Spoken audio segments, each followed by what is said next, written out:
அறிவிச்சுதான் கற்று நாமத்துமை உண்டாகட்டும். இந்த நாளிலேயும் வேத வசனத்தை பற்றி தான் நான் வார்த்தை சொல்கிறேன். நான் என்னுடைய வசனம் என்ன சொல்லியிருக்கேன்னா, சங்கீதம் 1ஆம் சங்கீதத்தில் 1-3 வந்து வாசித்தோம்னா அதில் பெரிய ஒரு ஆசீர்வாதம் அடைகிறது, ஒரு ரகசியம் அடைகிறது.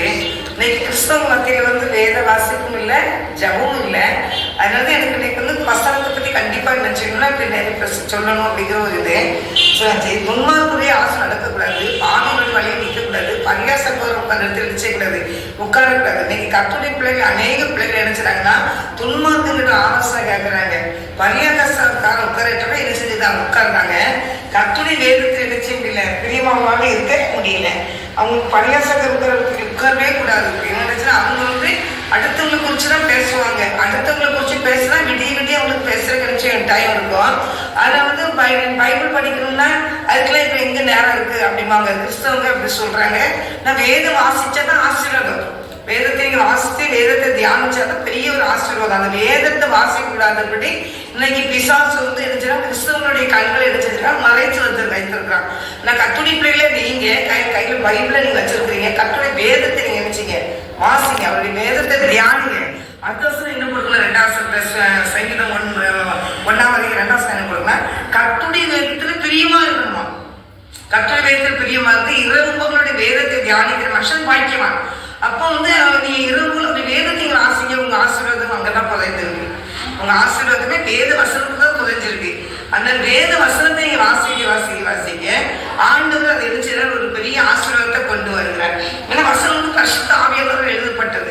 கர்த்தருடைய தேவனாய் கர்த்தரை குறித்த தெளிவா எல்லா வசனமும் எழுதி இருக்குது. அல்ல நீ வசனத்தை வாசிக்க அதை தியானிக்க அந்த வசனத்துல பிரியமா இருக்க உங்களுடைய ஆசீர்வாதம் உங்களுக்கு கண்டிப்பா வரும். கண்டிப்பா. அதனால இன்னைக்கு நிறைய கிறிஸ்தவ பிள்ளைங்க பைபிள் எடுக்கவே மாட்டாங்க. பைபிள் படிச்சீங்கன்னா அதுக்கெல்லாம் நேரம் இல்லை, அதுக்கெல்லாம் நேரமே கிடையாது, அதெல்லாம் எங்கேயாலும் முடியாதுப்பாங்க. ஆனால் இன்னைக்கு ஒருத்தர் உட்காந்து பேசுறதுனா மணிக்கணக்கு உட்காந்து பேசுறாங்க. அதோட அதையே நீங்க போறீங்க, செல்போனை எடுத்துட்டாலே போதும், அது நோண்டி நேரத்தை பூரா வீணாக்கிறாங்க. அதுக்கு சரியான விசாசம் இந்த செல்போன் செய்து கொண்டிருக்கா. இன்னைக்கு அதுக்குதான் முக்கியத்துவம் கொடுக்காம பைபிள் கையில வாசிக்கிறதுக்கு முக்கியத்துவம் கொடுக்கவே இல்லை. வேதத்தை நீ வாசிக்கணும்னு சொல்லி எடுத்தீங்கன்னா ஒரு வசனம் ஒரு அதிகாரம் கூட உங்களால் வாசிக்க முடியல. என்ற கத்துடைய பிள்ளைகள் வந்து ஆண்டு பயப்படுற பிள்ளைகள் வந்து வேத வசனத்துக்கு தான் தியானமா இருப்பாங்க. ஆண்டோட வசனம் என்ன சொல்லி இருக்கு அப்படின்னு சொல்லி அதே தியானம் இருப்பாங்க. இன்னைக்கு ஆண்டவரை ஏனம் தானோன்னு பிடிச்சிக்கிட்டு ஆண்டவரை முழுமையாக ஏற்றுக்கொள்ள முடியாதபடி தேவனுக்கு பிரியமா இருக்க முடியாதபடி இருக்கிறவங்க வேதத்தை தூக்க மாட்டாங்க, செல்தான் கையில தூக்கிச்சு நினைச்சுவாங்க. இரவும் பகலும் நடுராக்கு எந்த டைம்னாலும் அந்த வேத செல்போன் தான் முக்கியத்துவம் கொடுத்தாங்க. செல்போனுக்கு முக்கியத்துவம் கொடுக்காதீங்க, பேச வேண்டிய காரியத்தை மட்டும் நீங்க பேசுங்க. அது மாதிரி செல்போன்ல என்ன நீங்க செய்யணும் அதை மட்டும் செய்யுங்க. தெரிஞ்சோம் அது இதை பார்த்துட்டு ஒன்னையும் பார்த்து நம்ம ஒன்னையும் சாதிக்க போறதே கிடையாது, எதையுமே பார்த்து சாதிக்க போறது கிடையாது. நம்ம நேரத்தான் விடுங்கிறோம். இந்த ஞானம் நமக்கு என்ன செய்யணும், நேரத்தை வீணாக்கி இருக்கணும். அந்த நேரத்தில் நீங்க ஒரு 5 அதிகாரம் படிக்கலாம், அந்த நேரத்தில் ஒரு அரை மணி நேரம் மக்களுக்காக ஜெபிக்கலாம், தேசத்துக்காக ஜெபிக்கலாம். இந்த மக்கள் எவ்வளவு வாணிய பிள்ளைங்க நீங்க அழிஞ்சிட்டு இருக்கிறாங்க, அவங்களுக்காக நீங்க ஜெபிக்கலாமே. அவங்க ஜெபத்தை மீது பாதுகாக்கப்படுவாங்க. இல்ல நான் கர்த்தருடைய பிள்ளைகளா நீங்களும் நானும் இன்னைக்கு ஜெபிக்க உத்தரவாதிகளா இருக்கிறோம். கர்த்தர் நம்மளை அதுதான் வச்சிருக்கிறார், அதுதான் ஒரு பிள்ளைகளை வைத்திருக்கிறார். அதுதான் வேத வசனத்தை எழுதி நினைச்சு நம்ம கையில கொடுத்திருக்கிறார். ஆனா நம்ம வசனத்தை எழுதி கொடுத்துட்டாரு, அதை நம்ம அதை அந்நிய காரியமா நினைக்கிறோம். அப்படி நினைக்காதீங்க. கர்த்தர் இதை மீது நம்மளை ஆசீர்வதிக்கிறார். அந்த ஆசீர்வாதத்தை விட்டு விலகிறது தான் பிசாசு போட திட்டம், நிறைய திட்டம். அப்படி வேதத்துல அவன் எப்படி பணம் மூலாசனம் போட்டிருக்கு, அவன் நீர்க்கால்களின் ஓரமாய் நடப்பட்ட மரத்தை போல இருப்பான், தன் காலத்தில் தன் கனியை தந்து இளைஞராட்ட மரத்தை போல இருப்பான் வசனம் போட்டிருக்கு. அதனால நீங்க வேறு பிள்ளைங்களை நீங்க ஆரம்பிட்டா ஆண்களுடைய பிள்ளைங்க வேதத்தை வாசிக்க நீர்க்கால்கள் ஓரமாய் நடப்பட்ட மரத்தை போல இருப்பான்னு பைபிள் சொல்லியிருக்கு. அவன் எப்போ செழிப்பானா இருப்பான், அவனுக்கு எந்த ஒரு குறையும் நினைச்சாது இருக்காது. அது மாத்திரம் இல்லை, அவங்கள பார்த்தாலே அடுத்தவங்க போராடப்படுற மாதிரி தான் ஆண்டு வச்சிருப்பாரு. அவங்கள பார்த்தாலே போராடப்படுற மாதிரி தான் ஆண்டு பிள்ளைங்க வச்சிருப்பாரு. பைபிள் வாசிக்கிற பிள்ளைங்க, ஜெபிக்கிற பிள்ளைங்க வேதத்தை வாசிக்க தேவன் பிள்ளைகளை ஒரு ஆண்டு நீர்க்கால்கள் ஓரமாக நடப்பட்ட மரத்தை போல ஆண்டு வச்சிருப்பாரு. செழிப்பான பிள்ளைகளை வச்சிருப்பாரு. நான் தேவனுடைய பிள்ளைகளை நீங்க வேதத்தை வாசிங்க. இந்த நாளிலிருந்து நினைச்சீங்க வேதத்தை வாசிங்க. சங்கீதம் 19ஆம் அதிகாரத்தில் ஒரு வசனம் போட்டிருக்கு பாருங்க. 19ஆம் அதிகாரம் 7ஆம் வசனத்தை போட்டிருக்குது. கர்த்தருடைய வேதம் குறைவற்றதும் ஆத்துமாவை உயிர்ப்பிக்கிறதுமா இருக்கிறது.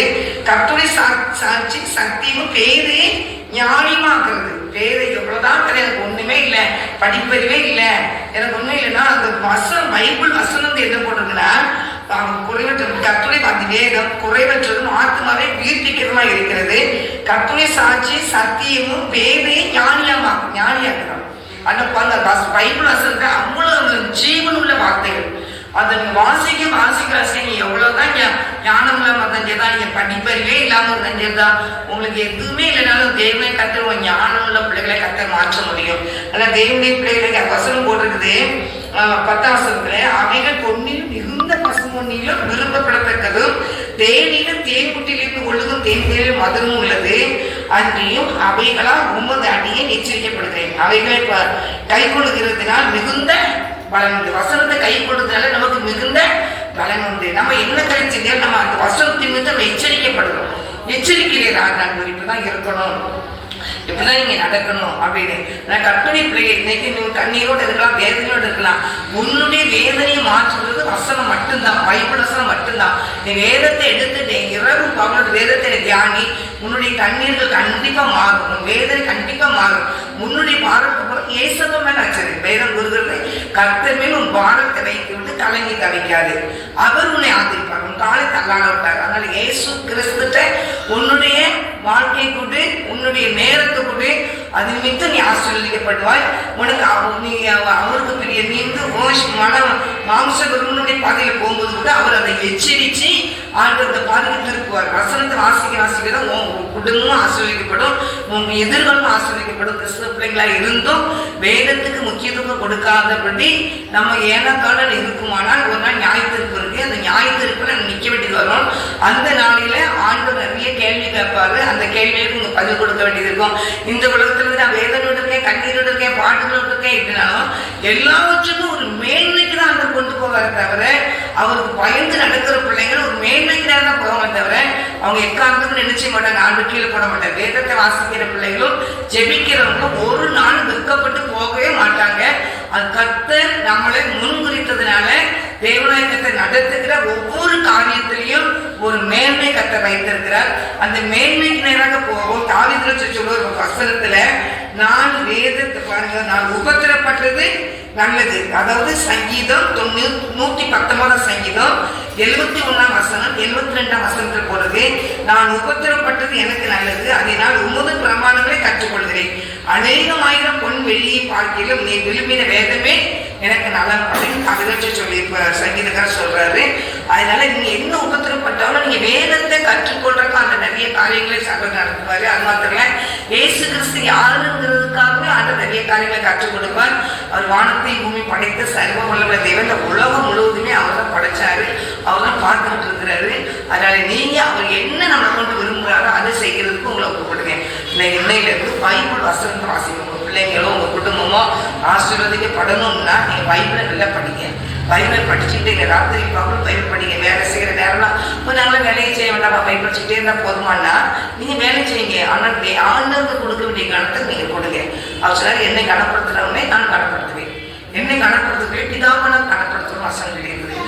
ஆண்டவர் கனப்படுத்துகிற வசனம் என்ன சொல்லுதுன்னா, ஆண்டவர் சொல்ற நீ என்ன வேதத்தை வாசி, வேதத்தை தியானி, நீ ஜெபம் பண்ண. அதனால தேவனுக்கு முக்கியத்துவம் கொடுங்க. உங்களுடைய எதிர்காலம், உங்கள் பிள்ளைகளுடைய எதிர்காலம் எல்லாமே கட்டப்படும். அதை ஆசீர்வதிப்பார். ஆசீர்வதிக்க வயிற்றில் கையில் எடுத்தோடனே உங்களோட பேச ஆரம்பிப்பார். அதனால் தேவனுடைய பிள்ளைகளை நீங்க அவருக்கு முக்கியத்துவம் கொடுங்க. ஒரு வசனம் போடுறது 119ஆம் அதிகாரத்துல 119ஆம் அதிகாரம் 113ஆம் வசனம் போடுறது, வீண் சிந்தனைகளை நான் வெறுத்து உமது வேதத்தில் பிரியப்படுகிறேன். வீண் சிந்தனைகளை வெறுத்து உங்களுடைய வேதத்தில் நான் பிரியப்படுகிறேன் அப்படின்னு சொல்லியிருக்கிறாரு. அதனால் 119 132 உங்களுடைய வேதத்தை மனுஷர் காத்து நடவாதபடியாக என் கண்ணிலிருந்து நீர்த்தாரை ஓடுது. வேதத்தை அவன் மனுஷங்க காத்து நடக்குங்கிறதால சங்கீதத்தால் சொல்றாரு, என்னுடைய கண்ணில் நீர்த்தாரைகள் ஓடுது. ஜனங்களுடைய வேதத்தை தியானிக்க மாட்டேங்கிறாங்க, வேதத்தை நேசிக்க மாட்டேங்கிறாங்க, ரொம்ப வேதனைப்படுகிறாங்க. மனுஷனே வேதனை இருக்கும். ஆனால் தேவனுக்கு எவ்வளவு வேதனை இருக்கும். உங்களுக்கு வழியே வசனம் தான். உங்களுடைய வழியே என்னது வசனம் தான். வேதத்தை நீங்க எடுங்க. வேதத்தை தேவை எந்த நாளில் உங்களுக்கு காலையிலையும் இரவிலையும் வேதத்தை வாசிக்கணும். ஆண்டவரை நான் வேதம் என்ன சொல்லியிருக்கு பார்த்தா அதுபடி நடக்கணும் ஏசப்பா, அப்படிங்கிற ஆசீர்வதிங்க ஏசப்பான்னு சொல்லி ஆண்டு சத்துல ஒப்பு கொடுக்கும். என் அன்பின் பரிசுத்தோட பரலோக தகப்பனே, இந்த வேலைக்காக நன்றி செலுத்துறேன் இயேசப்பா. உடைய வார்த்தை கொடுத்து தேவன் கொடுத்த பெரிய கிருபைக்காக நன்றி செலுத்துறேன் இயேசப்பா.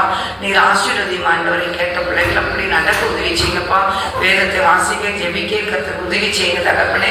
கர்த்தருக்கு பிரியமாய் நடக்க உதவி செய்யுங்க தகப்பனே. கிறிஸ்துவ வாழ்க்கை என்பது இரு காலையிலையும் இரவிலையும் வேதத்தை வாசிக்கணும் ஆண்டவரை. நான் வேதம் என்ன சொல்லியிருக்கு பார்த்து அதுபடி நடக்கணும் ஏசப்பா. அப்படியே எங்களை ஆசீர்வதிங்க ஏசப்பான்னு சொல்லி ஆண்டவர் சந்தோட ஒப்பு கொடுக்கும்.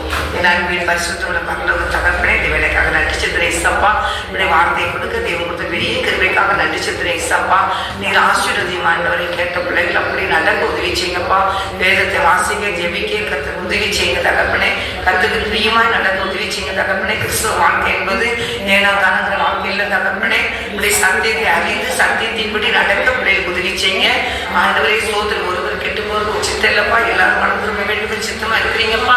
ஆண்டவரே வேதத்தை எழுதி கொடுத்து நம்மளும் அந்நீகரியமாக நினைத்தார்கள் வேதத்தை பார்ப்பனையா ஆண்டவரே. எந்த கிறிஸ்துவ பிள்ளைகளும் அந்நீகரியமா நினைக்காதபடி கர்த்தாவே தகப்பனை எனக்கு எழுதி கொடுத்த புஸ்தகம் என்று நினைந்து ஐயா ஒவ்வொரு நாளும் தகப்பனை பயபக்தியோடு வேதத்தை வாசிக்க தியானிக்க நீ கிருபை கொடுக்க வேண்டுமா ஜெபிக்கிறேன். உங்களுடைய வாதத்திலே நிச்சயமாய் தாண்டி அவர்களை கேட்கிற ஒவ்வொரு பிள்ளையும் ஆசீர்வதிங்கப்பா. உங்களுடைய வசனத்தின்படி கீழ்ப்படிந்து நடக்க உதவி செய்யப்பா. உங்களுடைய பழக்கத்தை முக்கியமாக ஒப்பு கொடுக்குறேன். ஜெபலை தந்ததுக்காக நன்றிப்பா. வேதாசிரியர் தகவலை போதிக்கிறது நீ கிருபை கொடுத்ததுக்காக நன்றிப்பா. உங்க நாம் மாத்திர வேண்டும் இயேசு கிறிஸ்துவின் நாமத்தினால ஜெபிக்கிறோம் நல்ல பிதாவே ஆமென். நாத்மாவே கர்த்தரை ஸ்தோத்திரி. முழுவதும் பிரஸ்தானத்தை ஸ்தோத்திரி. நாத்மாவே கர்த்தரை ஸ்தோத்திரி. கர்த்தர் செய்த சகல உபகாரங்களை மறவாதே ஆமென்.